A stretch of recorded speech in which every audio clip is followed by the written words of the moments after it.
good morning mga ka-TH. Welcome back sa ating YouTube channel, si Bunga Cebu Treasure Hunter. Paki-subscribe kung viewers ka pa ngayon sa ating YouTube channel. Panyayahan ko kayo sa pag-subscribe muna bago kayo manood tapusin itong video mga ka-TH. Like na naman and share. Paki-support na lang sa ating YouTube channel mga ka-TH, and sa ating Facebook, paki-follow na lang mga ka-TH para updated kayo sa ating gi-vlog sa ating Facebook, at lalong-lalo na sa ating Facebook page. Ang ating Facebook page mga ka-TH, Cebu South Treasure Hunter mga ka-TH, ang ating Facebook page. Paki-follow na lang kung viewers ka sa ating panibagong video ngayong araw. Part 13 tayo mga ka-TH, mula sa part 1 hanggang part 13 tayo mga ka-TH sa ating pag-vlog sa itong site na to mga ka-TH. So mula sa takip mga ka-TH, nagpalalim tayo ng 1 feet. Ito na ang ating nakita sa ating video mga ka-TH.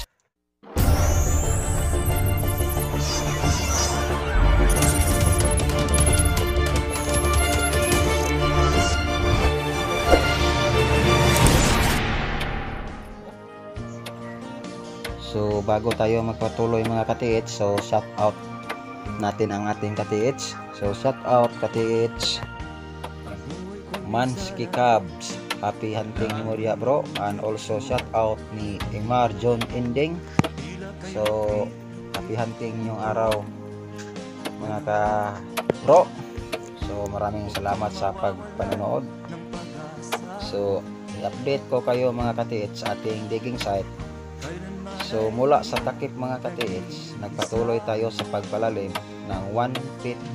Ito ang ating binasag ngayon mga ka-TH. So hindi tayo nagkamali sa pag-reading sa ating nakita ng mga marker sa ilalim mga ka-TH, kasi marami tayong nakita sa itong na tibag natin mga ka-TH na limestone. Marami tayong nakita sa ilalim mga ka-TH na nakasama sa limestone ang bilang patalandaan na tayo ay hindi na mali sa pagpalalim mga ka-TH, at walang mangyari ng change direction, kasi mayroon tayong maraming nakita mga ka-TH sa limestone na nakahalo siya mga ka-TH. So ibig sabihin mga ka-TH, down pa tayo palalim. Siguro kung malibil tayo sa maliit na sapa mga ka-TH, doon natin malaman kung ano pa ang ating matagpuan sa ilalim. So hindi tayo nagkamali mga ka-TH sa pag-reading sa markers mula sa umpisa hanggang ngayon sa 13 part na tayo sa digging site natin mga ka-TH, bago natin na successful ang takip mga ka-TH, makita ninyo sa video. Ngayon nagpalalim tayo ng 1 feet. Ito ang ating hukay mga ka-TH. Ang tubig naman mga ka-TH, tuloy pa rin ang pag-exit sa ating ginawa ng kanal, kasi ang tubig nakahangir mga ka-TH, at binagyan natin ng daanan sa kilid ng ating layout sa ilalim mga ka-TH, at diretso siya sa ilalim sa may kanal na ginawa natin mga ka-TH, na doon magpunta ang tubig. So ito mga ka-TH, makita ninyo parang kulay siya simento mga ka-TH ang ating winasag ngayon sa ilalim. Makita ninyo sa video, parang kulay siya ng simento. So ang ating nakita mga ka-TH, marami tayong nakita na bilang patalandaan na hindi tayo nagkamali, hindi tayo naligaw sa pag-reading sa markers, kasi sa ating pagpalalim ngayong araw, maraming tayong nakita na mga legit markers, totoong backfilled ang yuta. So ito ang igong basihan mga ka-TH, hindi na lang namin ipakita lahat. Ito mga ka-TH, nakasabay siya sa ating binasag mga ka-TH. Ito mga ka-TH, isang bunga ng kahoy. bakit magpunta sa ilalim ang bunga ng kahoy mga katiits at nakadikit dito sa parang simento mga katiits, nakaganon siya.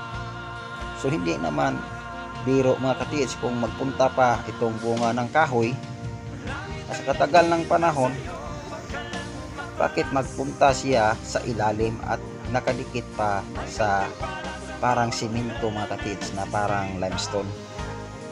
So bungang kahoy mga katiits, kasi dito sa paligid maraming puno ng kahoy, ito ang kanyang bunga. So positive siya mga katiits na backfill ang ating nakita. At ito mga katiits, mayroon tayong nakita na seal sa dagat mga katiits at nakaporma siya mga katiits sa limestone. Ito makita ninyo sa video. So ito bilang patalandaan mga katiits na backfill, siguro na wala na ang tipaka mga katiits, ito nakaporma na sa limestone, parang simento mga katiits. So ito, marami pa tayong nakita at hindi na lang natin ipakita ang lahat sa ating video. So totoo mga katiits na natamaan natin ang ating dig site at tuloy tayo sa pagpalalim. At ito pa mga katiits, bilang patalandaan na mga tipaka ng seals at mga tipaka ng kinason, halo siya naman sa parang simento na limestone mga katiits. Ito ang kulay sa ilalim na ating binasak ngayong araw mga katiits. So tuloy lang kayo sa pag-subscribe mga katiits hanggang matapos itong ating digging site. At ito mga katiits, mayroon tayong nakita sa ilalim nga nakahalo, parang violet siya mga katiits, at madami pa sa ilalim, hindi lang natin kinuha, marami pa. So don't forget subscribe sa ating YouTube channel, Cebu nga Cebu Treasure Hunt.